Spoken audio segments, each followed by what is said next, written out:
오늘의 주요 뉴스입니다.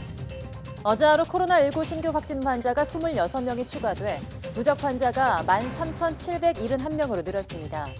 신규 확진자 가운데 해외 유입이 22명, 지역 발생은 한 자릿수인 4명으로 떨어졌습니다.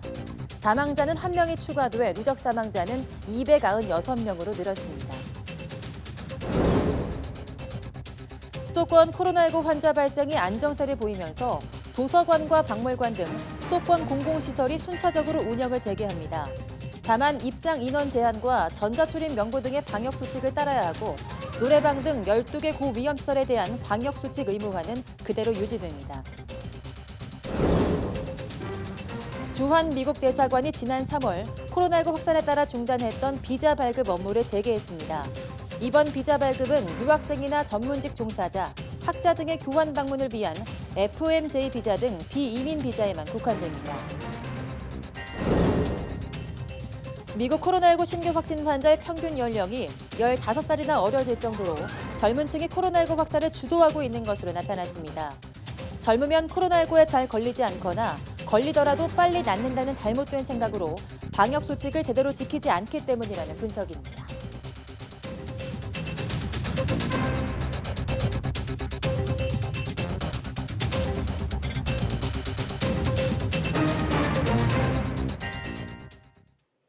여러분 안녕하십니까? 7월 20일 사이언스 투데이입니다. 해외 유입 증가세가 계속되면서 어제 하루 코로나19 감염 환자는 26명 늘었습니다. 중앙방역대책본부는 오늘 0시 기준 국내 확진자는 13,771명, 사망자는 1명이 추가된 296명이라고 밝혔습니다. 신규 환자 대부분은 해외 유입에서 나왔습니다. 입국 검역 과정에서 확진된 10명과 지역사회에서 격리 중 확진된 12명 등 총 22명에 달했습니다. 지역 발생은 지난 5월 8일 이후 가장 적은 4명으로 서울 2명, 광주와 전남에서 각각 1명이 확인됐습니다. 완치 환자는 16명 늘어서 격리 해제 누적은 12,572명입니다. 수도권에서 코로나19 신규 발생이 안정세로 접어들면서 그동안 강화됐던 방역 조치가 오늘부터 일부 완화됐습니다.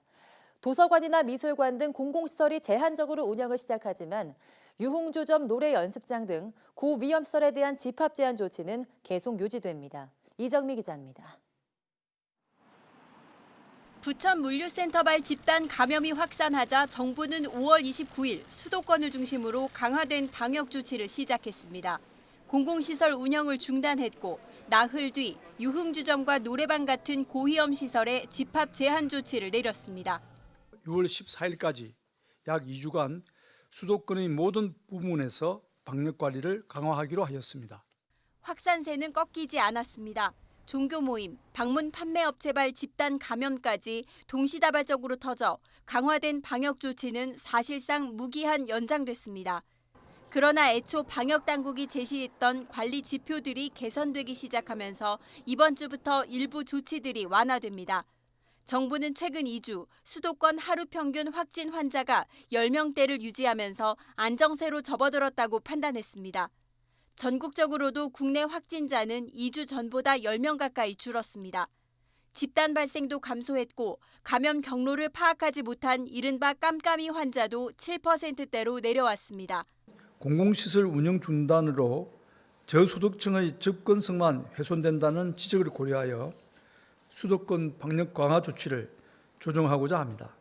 이번 주부터 미술관과 도서관, 국립중앙극장 등 공공시설이 인원을 제한해 운영을 재개합니다. 전자출입명부 작성과 마스크 착용은 필수입니다.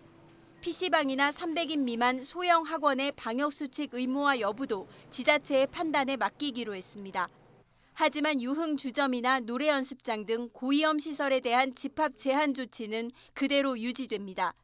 소모임을 통한 집단 감염도 여전히 주의해야 할 부분입니다. 서울 관악구 사무실의 경우 지인 간 소모임 사례로 분류됐는데 지난 12일 첫 환자가 나온 뒤 일주일 만에 누적 환자 수가 32명으로 늘었습니다. 접촉자와 가족이 감염 사실을 모른 채 다른 지역을 방문하면서 경기와 전북, 제주, 광주 등 사실상 전국으로 퍼진 겁니다. 방역당국은 관리 지표는 개선되고 있지만 소규모 집단 감염은 계속되고 있다며 긴장의 끈을 아직 놓을 때는 아니라고 강조했습니다. YTN 이정미입니다. 국내에서 코로나19가 발생한 지 반년이 지났습니다.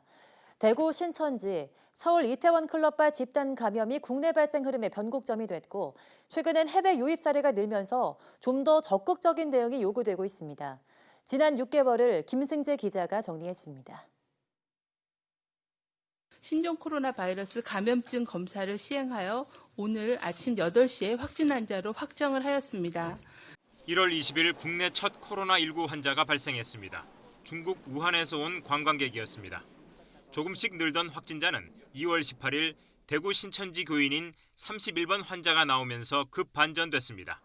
8일 만에 환자 수 1000명, 사망자 10명을 넘겼습니다.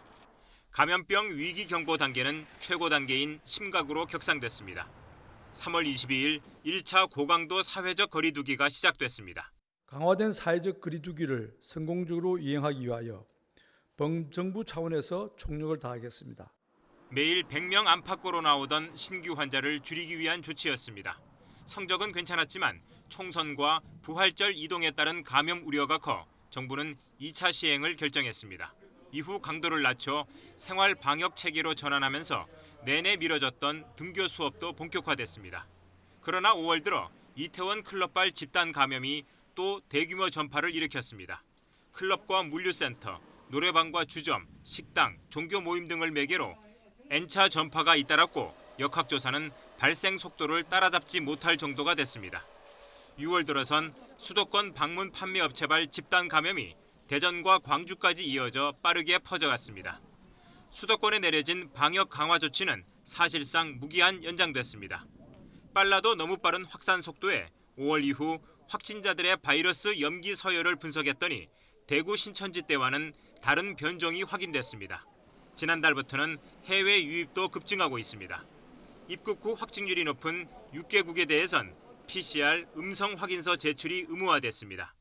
그 입국자 수 중에서 발생하는 확진자 수가 상당히 높은 그런 특성들을 가지고 있기 때문에 코로나19의 장기화 속에 각국은 백신과 치료제 개발 경쟁에 힘을 쏟고 있습니다. 우리도 예외는 아닌데 실제 제품이 개발돼 보급되기까지는 시간이 걸리는 만큼 개인의 철저한 방역 수칙 준수가 계속 강조되고 있습니다. YTN 김승재입니다. 주한 미국 대사관이 코로나19 확산으로 지난 3월부터 중단했던 비자 발급 업무를 오늘부터 재개합니다. 단 이번 비자 발급 재개는 유학생, 또 전문직 종사자나 학자 등의 교환 방문을 위한 FMJ 비자 등 비이민 비자에만 국한됩니다. 다만 취업 및 주재원 관련 비자나 일부 제2비자 신청자는 지난달 22일 미 백악관이 공지한 예외 사항에 해당하면 인터뷰 예약을 요청할 수 있습니다. 주한 미 대사관은 가능한 한 신속히 비자 신청을 처리하겠지만 업무 적체로 발급 대기 시간이 다소 길어질 수 있다고 설명했습니다. 코로나19 사태 이후 미국 여행업계 종사자와 일반 국민들 사이에서 한국 여행에 대한 선호도가 높아졌다는 조사 결과가 나왔습니다. 한국관광공사 뉴욕지사는 미국 여행업계 종사자 250명과 일반 소비자 400명을 대상으로 지난달 25일부터 30일까지 설문조사를 실시한 결과 이같이 나타났다고 밝혔습니다. 여행업계 종사자를 대상으로 한 조사에서는 응답자의 38%가 코로나19 사태 이후 한국 여행 선호도가 높아졌다고 답했습니다. 일반 소비자들을 대상으로 한 조사에서도 24%가 같은 반응을 보였습니다. 또 여행업계 종사자의 78%는 소비자들에게 한국 여행을 추천한 의향이 있으며 72%는 한국 여행 상품을 판매할 의향이 있다고 응답했습니다. 공기, 열이나 지하 공기 등 자연 에너지를 이용한 난방시설이 난방비를 줄이는 데 한몫을 하고 있습니다.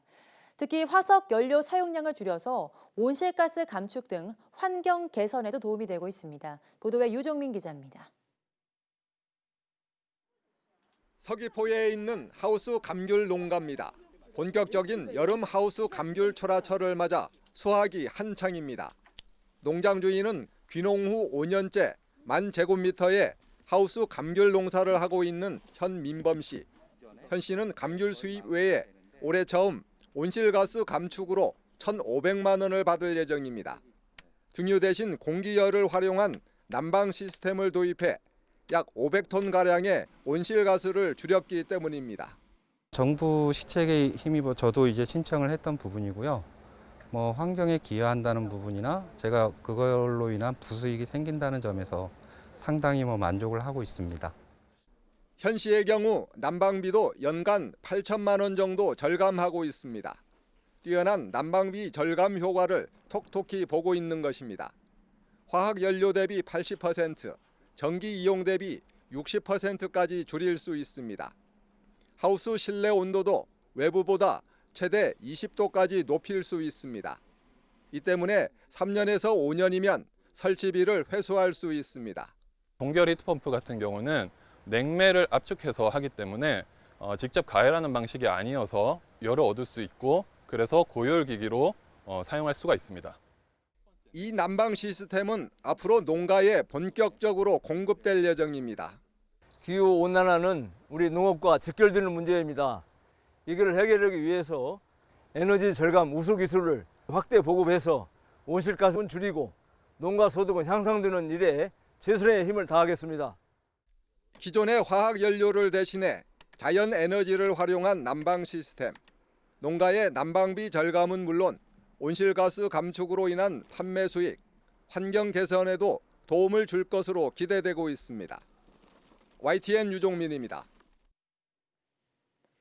생존을 위해 다른 종의 생명체를 이용하는 생물이 기생생물인데요. 대체로 퇴치 대상이죠.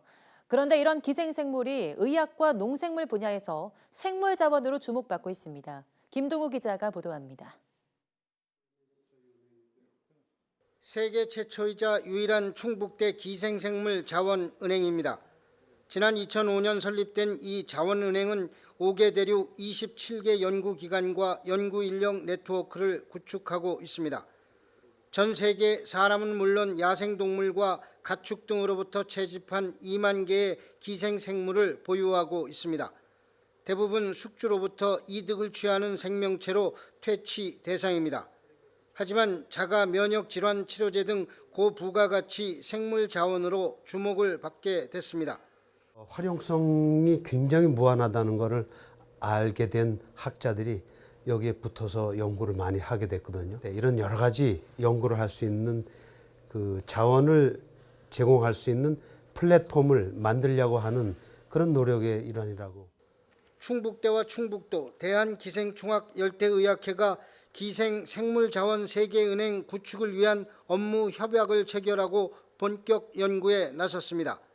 기생생물 정보 관리와 분양, 국제협력 네트워크, 기생생물 자원의 연구, 인력 양성 등으로 기생생물 자원화를 위한 국제적 허브로 만든다는 구상입니다. 기생생물 자원 표준 라이브러리 및 빅데이터 구축하고 연구는 물론이고 또 기생충이 오늘날 또 자원으로서의 그 가치가 굉장히 중요시하게 되는 이런 시대에 기생생물 자원 분양기관으로 큰 역할을 할 수 있는 정말 우리 충북을 오송을 세계적인 바이오메카로 만드는 데 큰 역할을 할 것이다 이렇게 기대합니다. 미국에선 기생충을 이용해 크론병 치료제를 만들었고 각종 신약과 진단시약 개발이 국내외에서 활발히 시도되고 있는 상황. 기생생물 자원 세계은행이 설립되면 미래의학의 새로운 길을 여는 계기가 될 것으로 기대됩니다. YTN 김동호입니다.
최근 들어 미국의 코로나19 재확산은 젊은 층들이 주도하고 있습니다. 마스크 착용과 사회적 거리두기 등 보건 수칙을 따르지 않는 경향이 강하기 때문인데요. 전문가들은 젊은 사람도 사망하거나 치명적인 후유증을 앓을 수 있다면서 목숨 걸고 도박하지 말라고 경고하고 있습니다. 보도에 김형근 기자입니다. 미국 캘리포니아주에 사는 20대 청년 크리스찬은 최근 코로나19에 감염돼 큰 고통을 받았습니다. 공세가 완화되자마자 친구들과 술집을 찾았던 게 화근이었습니다. As the days kept going, I started getting nauseous. I started to vomiting and diarrhea. 미국은 최근 연일 7만 명 안팎의 신규 확진자가 나오고 있는데 상당수가 젊은 층입니다. 미국 보건당국 조사 결과 확진자 평균 연령이 몇 달 전보다 15살이나 어려졌습니다. 젊은 사람들이 코로나19의 새로운 확산을 주도하고 있는 겁니다. Unfortunately, since the June 15th, nearly 30% of the new cases in Chicago have come from those who are 18 to 29. 젊은 사람들은 코로나19에 잘 걸리지 않거나 걸려도 쉽게 낫는다고 생각하는 경향이 강합니다. 때문에 마스크 착용이나 사회적 거리두기를 등한시하는 경우가 많습니다. 하지만 전문가들은 이게 잘못된 생각이라고 경고하고 있습니다. 치사율이 낮은 건 사실이지만 심각하고 영구적인 후유증에 시달리는 사례도 적지 않다는 겁니다. 게다가 활동력이 왕성해 가족과 주변 사람들에게 바이러스를 전파할 위험성이 훨씬 더 높다는 점도 문제입니다. If they don't show good judgment and follow the kinds of prevention strategies we think are important, then we're very likely to have problems because I'm sure the virus is still going to be circulating in the community in the months ahead. 뉴욕 타임스는 10대의 코로나19 전파력이 성인만큼 강하다는 한국 연구진의 연구 결과를 인용하면서 학교 문을 열도록 압박하는 미국 정부의 우려를 표시했습니다. YTN 김영근입니다. 앤서니 파우치 미국 국립알레르기 전염병 연구소장의 상관인 국립보건원장이 파우치 소장의 해임은 상상도 할 수 없는 일이라고 선을 그었습니다. 프랜시스 콜린스 국립보건원장은 미 MBC 방송과의 인터뷰에서 파우치 소장에 대한 좌천이나 해임과 관련해 아무도 내게 요청하지 않았고 그런 건 상상도 못할 일이라고 말했습니다. 파우치 소장은 연방 공무원으로서 정무직이 아니어서 도널드 트럼프 대통령이 직접 해임할 수 없고 소장의 상관에게 해임을 지시해야 합니다. 파우치 소장은 미국의 코로나19 확산 대응을 주도해오다 트럼프 대통령의 눈밖에 난 상태입니다. 코로나19가 빠르게 퍼지고 있는 미국 텍사스주의 한 카운티에서 돌도 지나지 않은 영하 85명이 코로나19에 감염된 것으로 확인됐습니다. 미국 텍사스주 뉴 에이서스 카운티 보건당국이 이런 내용의 코로나19 환자 현황을 공개했다고 CBS 방송 등이 보도했습니다. 뉴 에이서스 카운티의 NL 로드리게스 보건국장은 코로나19에 감염된 이 아이들은 아직 첫 돌도 지나지 않았다며 코로나19 확산을 막는 데 도움을 달라고 지역 주민들에게 호소했습니다. 앞서 뉴 에이서스 카운티에서는 가장 큰 도시인 코퍼스 크리스티에서 지난 6월 10일 생후 6개월 된 아기가 코로나19에 걸려 사망했습니다. 브라질에서 신생아와 유아가 코로나19에 걸려 숨지는 사례가 잇따르고 있습니다. 브라질 남동부 몬치스 클라루루시에서 지난 16일 사망한 생후 7개월 남자아이가 코로나19에 걸린 사실이 확인됐습니다. 지난 6일에는 미나스 제라이스주 발리 두 아수 지역에서 2살 아기가 코로나19로 사망했습니다. 이에 앞서 지난 4월 초에는 북동부 세아라주 이가투 지역에서 코로나19 양성 반응을 나타낸 생후 3개월 신생아가 숨졌습니다. 비슷한 시기에 북동부 히오그란지도 노르치주에서 신생아가 출생 나흘 만에 숨졌는데 역시 코로나19 검사에서 양성 반응을 나타냈습니다. 유럽연합 EU 27개 회원국 정상들이 코로나19에 따른 경제회복기금 조성을 논의했으나 접점을 찾지 못했습니다. EU 정상들은 지난 17일부터 19일까지 벨기에 브뤼셀에서 코로나19 확산 이후 첫 대면 정상회의를 열고 7,500억 유로, 약 1,033조 원 규모의 경제회복기금과 1조 740억 유로, 약 1,479조 원 규모인 2021년에서 2027년까지의 EU 장기 예산안에 대한 협상을 벌였습니다. 그러나 EU 정상들은 경제회복기금 규모와 보조금이냐 대출이냐 등 지원 형식과 조건을 두고 이견을 보이며 4일에 걸친 마라톤 협상에도 입장 차이를 좁히지 못했습니다. 네덜란드와 오스트리아, 스웨덴, 덴마크 등은 지원 방식이 보조금보다 대출금 형태가 돼야 하고 기금 규모도 줄여야 한다는 입장이지만 헝가리와 이탈리아 등은 이에 반대하고 있습니다. 프랑스 정부는 현지 시간 20일부터 공공장소 실내 공간에서 마스크를 착용하지 않는 사람들에게 벌금 135유로, 우리 돈 약 18만 6천 원을 부과하기로 했다고 AFP 통신이 보도했습니다. 프랑스 보건당국은 확진자 1명이 감염시키는 환자의 수를 나타내는 지표인 감염 재생산 지수가 1을 넘어서 2차 유행이 우려된다며 이같이 결정했습니다. 이에 따라 앞으로는 슈퍼마켓과 은행, 상점 등에서는 마스크 착용이 의무화됩니다. 이전까지 프랑스 정부는 대중교통을 이용할 때 마스크를 착용하지 않는 사람들에게만 같은 금액의 벌금을 매겼습니다.